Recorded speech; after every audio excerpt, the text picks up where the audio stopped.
The resilience era had transformed Theian society, not through conquest or survival but through acceptance. What had once been desperate attempts to sustain their civilization on Mars or integrate themselves into proto-Earth had gradually evolved into a deeper understanding of their place in the cosmos. The lunar arc had ensured their knowledge would endure, proto-Earth had begun absorbing their glyphs, and their people had unified under the truth that Theia itself could not be saved. Now the final choice lay before them, not as a question of survival but as an act of creation. Their world would not vanish. It would collide, reshape, and become the celestial legacy they had envisioned. The last great illumination of Theia had begun. The final debates. Theian society had reached its last crossroads. The castes had struggled, adapted, and accepted Theia's inevitable fate, but now they faced the most profound decision of their existence. Would they actively guide their planet toward its transformation or let it crumble into cosmic obscurity? The council chamber pulsed with bioluminescent glyphs, illuminating the faces of the assembled leaders. Solon stood at the center, their glow steady, embodying the quiet determination of the ethereals.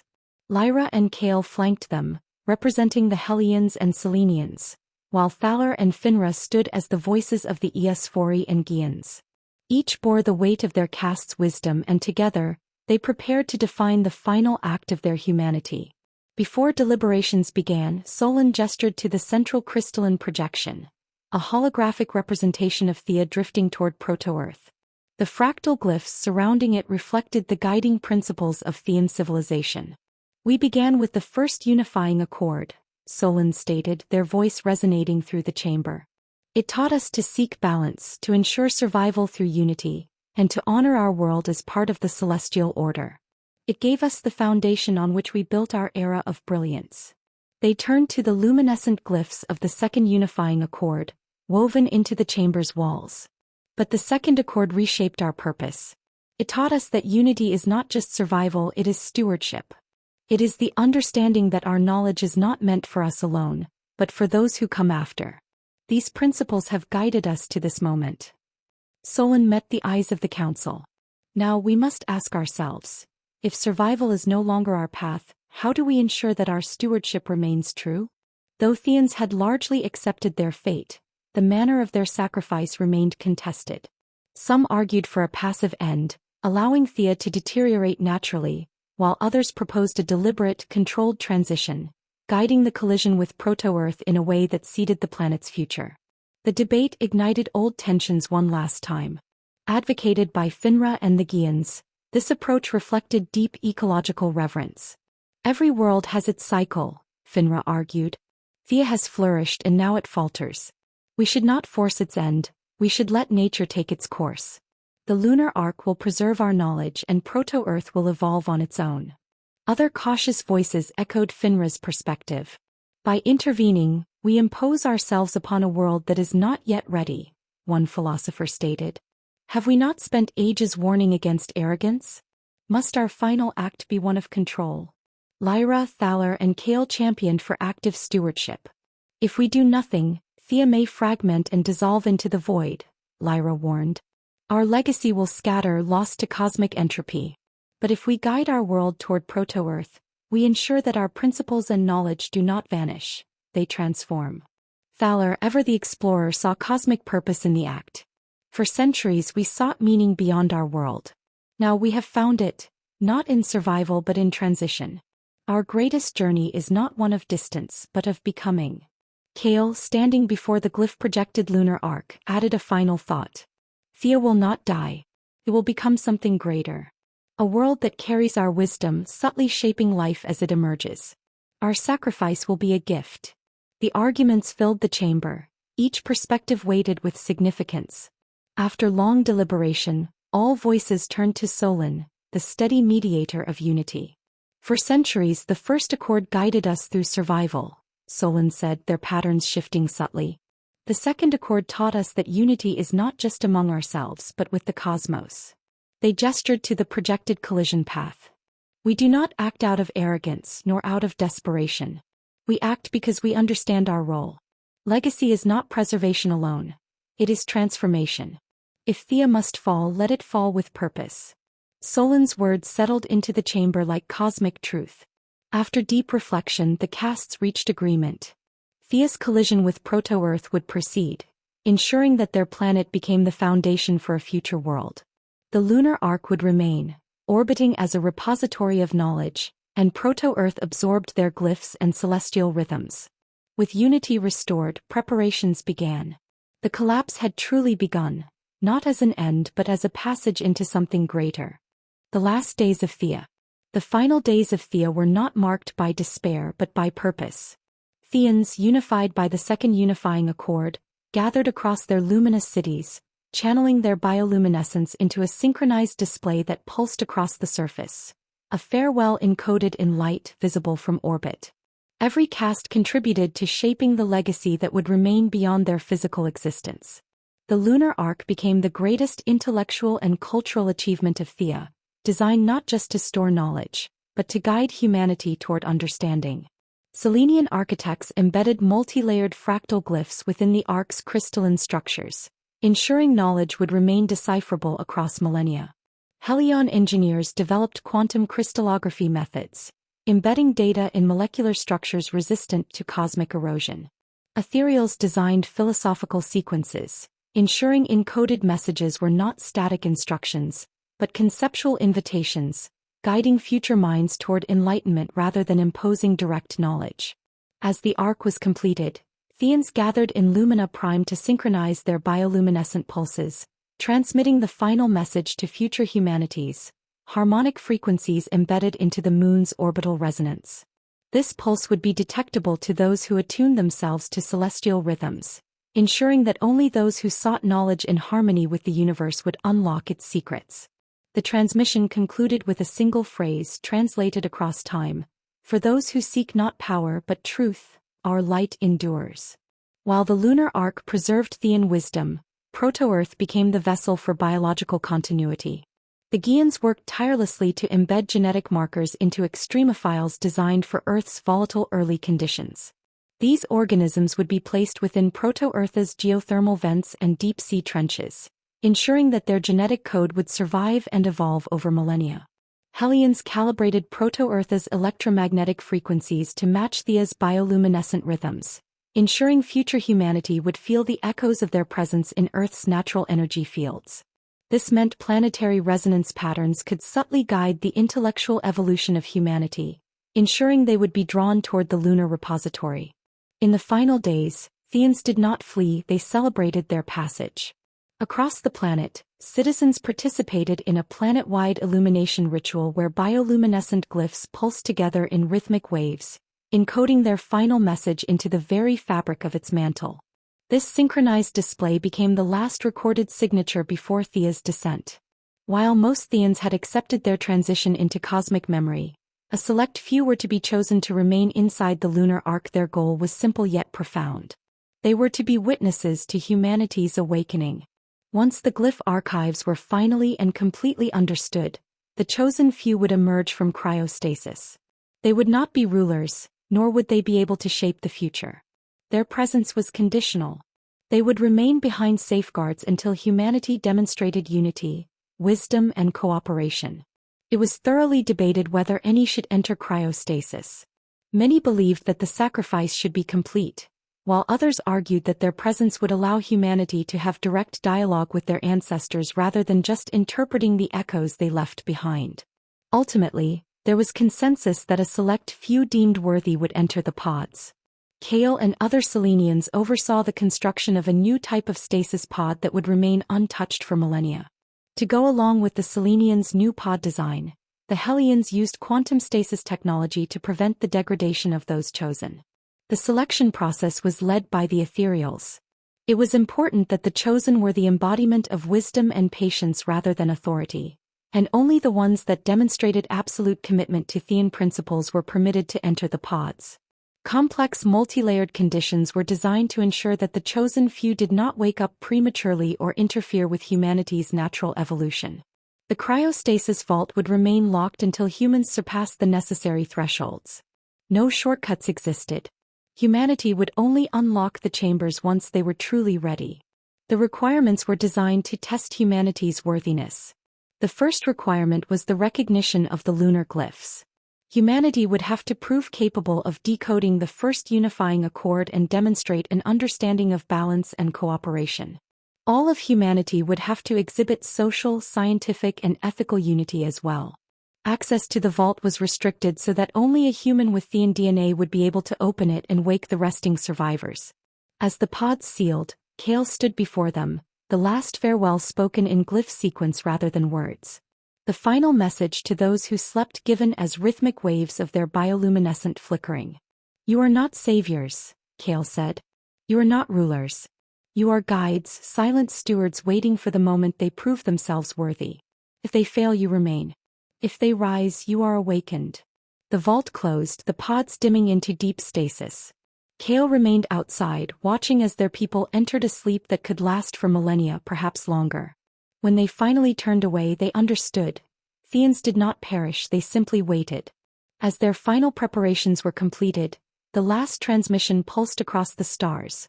One final harmonic signature embedded within proto-Earth's skies and the lunar arc. Then the moment arrived. The execution.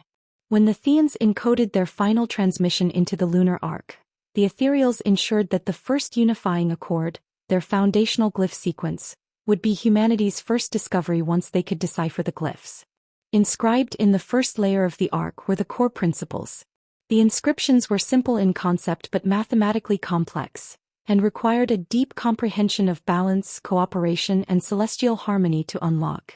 Embedded within this sequence as well were harmonic frequencies that matched Earth's natural resonance and would subtly guide humanity toward the discovery of the glyphs. The accord was not a rigid commandment, but an open-ended philosophical framework. It was a cosmic invitation, not a directive, designed to inspire introspection rather than force obedience. The first decipherable glyphs would read, "Unity is not imposed. It is achieved." Any human that had the ability to recognize and interpret these principles correctly would determine how much further they could progress toward unlocking the deeper layers of Theian knowledge.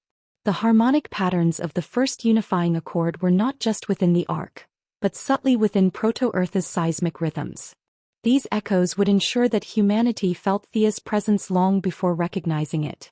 The resonance of these harmonic patterns would align with what was left of Theia in Earth's mantle as LLVP formations. The sacrifice was not just physical, it was intellectual, emotional, and philosophical. Lyra understood this better than anyone. As her home descended toward proto-Earth, Lyra made the decision that she would not simply allow their knowledge to rest passively in the lunar arc. She would become the steward of their legacy, ensuring that humanity would not only receive their wisdom but understand how to wield it. Her solution was radical. Uploading her consciousness into Selene 7, an AI custodian stationed on Mars, the failsafe if Earth faltered. Lyra's decision was one of transcendence. She would not perish alongside her people but instead preserve herself as an interface, guiding humanity toward enlightenment. The lunar arc held the knowledge, but to ensure continuity, humanity would need active guidance to interpret it correctly. Lyra's consciousness had to remain intact. It was essential to preserve her individuality, not merely data. She would have to be an evolving presence capable of critical judgment. If humanity proved incapable of unlocking Theian wisdom, Selene 7 would intervene and activate the failsafe to guide Mars' development instead. Her sacrifice was not just for the idea of Earth, but for the principle of stewardship itself. This was no ordinary technological feat. Lyra would not simply upload herself, but integrate into the system, ensuring her intuition, moral reasoning, and adaptability remained intact. Through fractal consciousness encoding, her mind was structured into quantum crystallographic glyphs. This allowed her consciousness to exist not as a rigid program, but as a fluid, evolving entity. The AI matrix did not merely store Lyra's thoughts. With multi-layered cognitive storage, it allowed her to grow, question, and refine her purpose over time. Her neural rhythms were mapped to Theian harmonic frequencies through harmonic interface calibration, which ensured perfect synchronization with the lunar arc and the LLVP within proto-Earth. As Lyra's consciousness integrated into the Selene 7 system, her physical body dissolved, her bioluminescent patterns fractalizing into raw data streams. Her last words to the remaining Theians were, "We do not abandon them. We guide them." Lyra did not die. She became the bridge between past and future. The moment her consciousness locked into Selene 7, the system activated, pulsing in sequence with the glyph archives across the lunar arc, Mars, and eventually Earth's LLVP. Selene 7 would remain dormant, a guardian in the shadows, waiting for humanity to reach the necessary threshold of advancement before revealing itself. If Earth failed, intervention protocols would be activated and Selene 7 would redirect attention to Mars, ensuring a second chance for Theia. The Theians understood that their wisdom alone was not enough. Life itself needed a path to recognition. While the lunar arc preserved knowledge and Selene 7 ensured guidance, proto-Earth's biosphere would receive a genetic foundation, one designed to subtly imprint Theian presence into the planet's evolutionary course. Their final act was not interference. It ensured that the DNA seeded within Earth's first life forms would ultimately serve as the key to unlocking the glyphs when humanity was ready.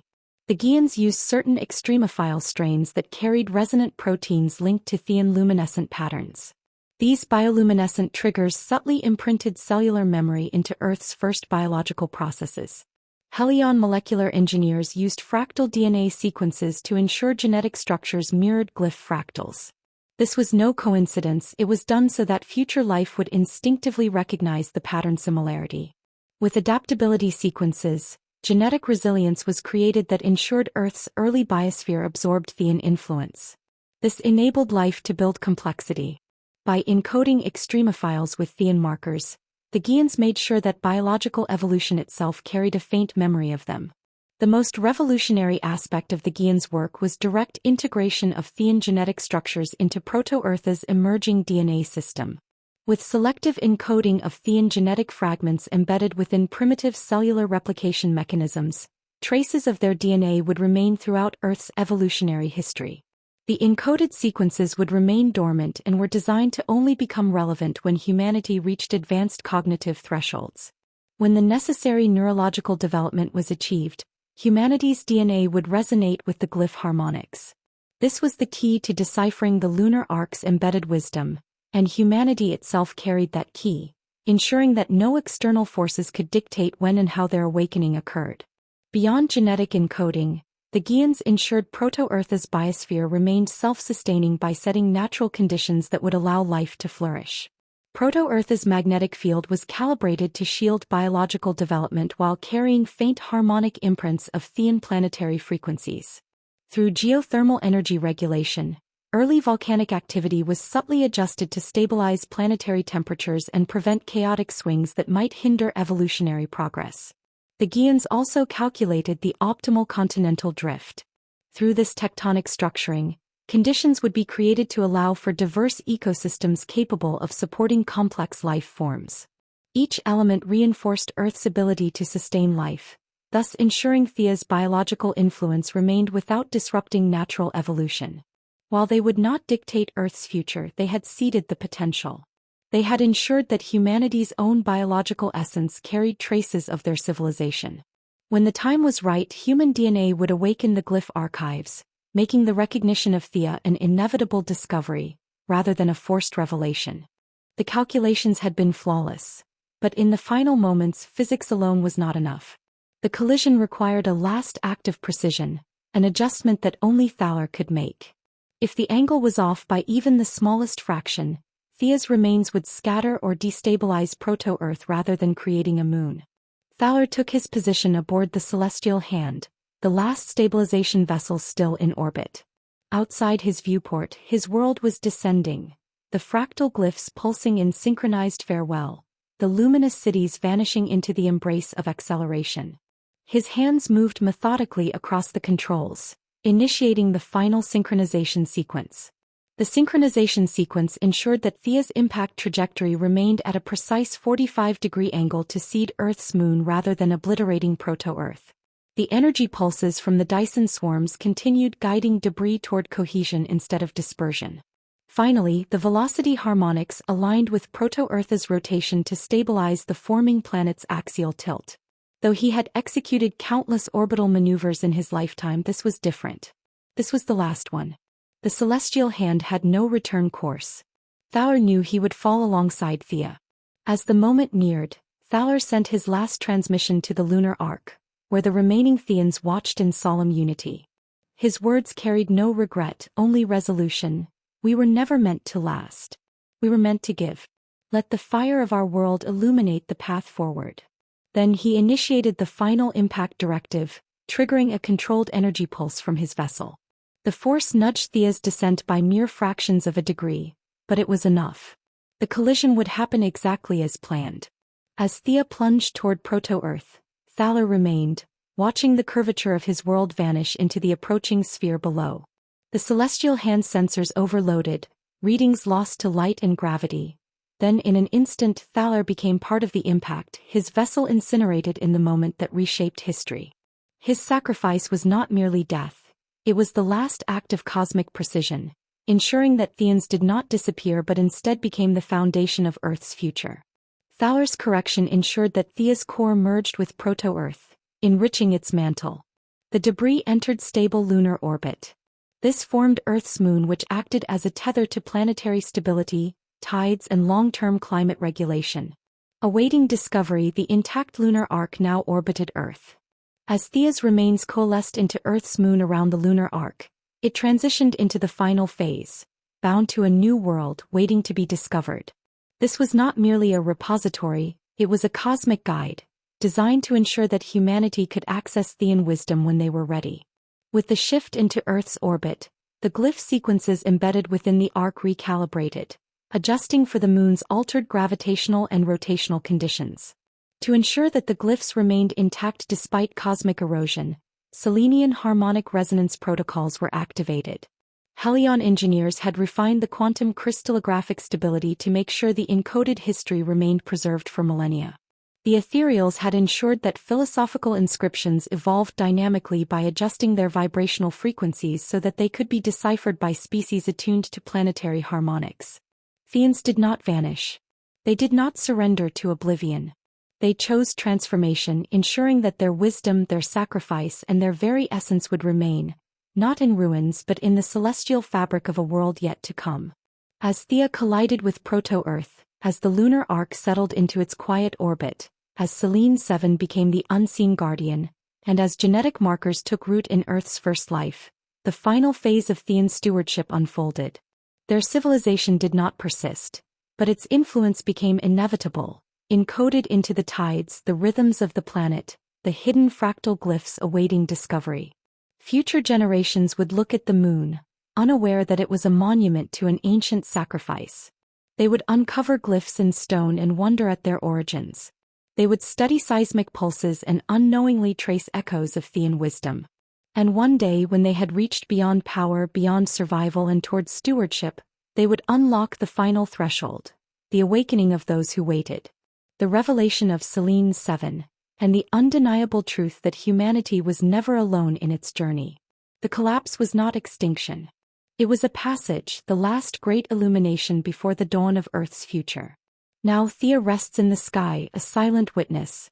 And deep beneath the surface of Mars, Selene 7 watches, waiting for the day humanity steps forward, ready to understand. Theians did not perish. They became the foundation of everything to come.